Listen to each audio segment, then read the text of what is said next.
দর্শক, এবার রাজধানীর হাম ও ডেঙ্গু পরিস্থিতি জানাতে বাংলাদেশ শিশু হাসপাতাল থেকে সরাসরি যুক্ত হচ্ছেন সহকর্মী এইচ হিমেল।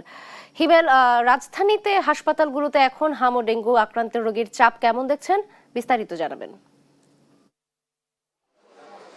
নাবিলা, এই মুহূর্তে বাংলাদেশ শিশু হাসপাতাল শ্যামলীতে রয়েছি এবং জরুরি রোগের সামনে রয়েছি। এই হাসপাতালে সবসময় আসলে একটি চাপ থাকে, যেহেতু এটি শিশু হাসপাতাল। শিশুদের হাম ডেঙ্গু ছাড়াও কিন্তু অন্যান্য রোগ নিয়ে কিন্তু এখানে চাপ রয়েছে। দেখতে পাচ্ছেন আমার ঠিক পিছনে যারা দাঁড়িয়ে আছে তারা কিন্তু জরুরি রোগের সামনে চিকিৎসকের পরামর্শ নেওয়ার জন্য দাঁড়িয়ে আছে এবং এখানকার বেশিরভাগ রোগী কিন্তু আসলে হাম এবং ডেঙ্গুর যে উপসর্গগুলো রয়েছে সেগুলো নিয়ে আসলে তারা এসেছেন। আমরা কথা বলেছি, তারা যেটি বলছেন জ্বর, সর্দি, কাশি এই সংক্রান্ত জটিলতাই কিন্তু বেশি দেখতে পাচ্ছি। অন্যদিকে হাম এবং ডেঙ্গুর জটিলতার কারণে কিন্তু আসলে হাসপাতালগুলোতে, শুধু শিশু হাসপাতাল নয়, সব হাসপাতালগুলোতেই কিন্তু আসলে চাপ বেড়েছে এবং এই হাসপাতালে গত 24 ঘন্টায় 7 জন সহ 42 জন হাম রোগী কিন্তু ভর্তি রয়েছে এবং ডেঙ্গু আসলে এই হাসপাতালে কিছুটা কম দেখা যাচ্ছে। এই চলতি বছরে 25 জন রোগীকে তারা চিকিৎসা দিয়েছেন, তবে একজন রোগী কিন্তু এখনো চিকিৎসাধীন রয়েছেন।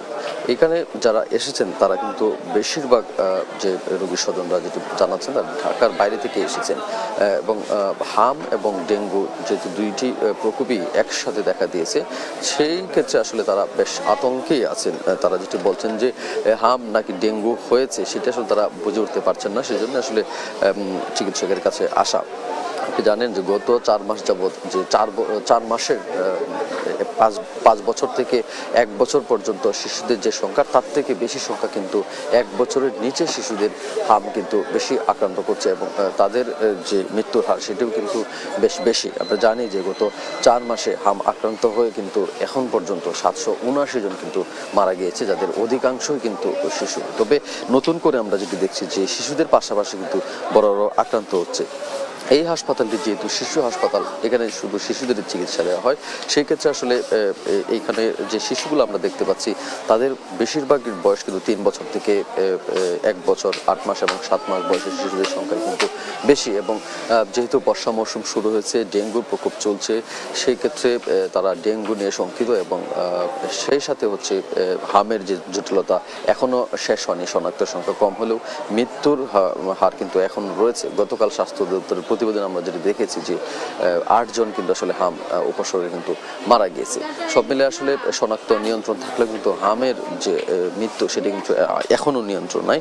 তবে স্বাস্থ্য অধিদপ্তর যেটি বলছে যে আসলে হামের পর আসলে নিউমোনিয়া আসলে দেখা দেয়, সেটি একটি জটিলতার বিষয়, সেই জন্য আসলে চিকিৎসকরাও কাজ করছেন। তবে হাম শেষের দিকে, অর্থাৎ যার 4 মাস যাবৎ যেহেতু হাম সংক্রমণ চলছে, সেই ক্ষেত্রে তারা যেটি বলছেন যে টিকা দেওয়ার পর যে শরীরে যে রোগ প্রতিরোধ ক্ষমতা তৈরি হয় সেটি কিন্তু তৈরি হচ্ছে। তবে মৃত্যুর ব্যাপারে তারা যেটি বলছেন, যারা ইতিমধ্যে হাম আক্রান্ত হয়ে হাসপাতালে চিকিৎসাধীন আছেন, যারা ঝুঁকিপূর্ণ অবস্থায় ছিল তাদেরই কেবল মৃত্যু হচ্ছে। নতুন করে যারা হামে শনাক্ত হচ্ছেন তাদের আসলে সেই জটিলতা তারা কম দেখতে পাচ্ছেন হাসপাতাল এবং বিশেষজ্ঞরা কিন্তু সেটাই বলছেন। তবে এই শিশু হাসপাতালে আসলে বেশিরভাগ যেহেতু সবাই যেহেতু শিশুদের নিয়ে আসছেন, তারা কিন্তু বেশ আতঙ্কেই আসলে দিন কাটাচ্ছেন এবং বাচ্চাদের নিয়ে কিন্তু আসলে আমরা একজন এখানে স্বজন রয়েছেন, বাচ্চাকে নিয়ে এসেছে, আমরা একটু কথা বলার জানার চেষ্টা করবো। কি সমস্যা নিয়ে এসেছেন একজন অভিভাবক, আপনি কি সমস্যা নিয়ে এসেছেন?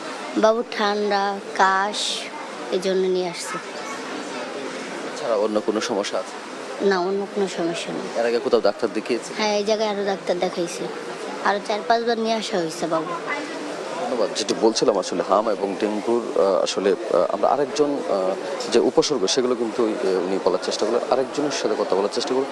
বাচ্চার কি সমস্যা নিয়ে এসে?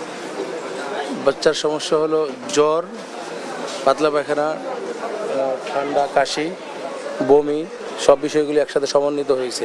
কতদিন যাবত ওর? এটা জ্বর 3 দিন যাবত। কোথাও ডাক্তার দেখিয়েছে?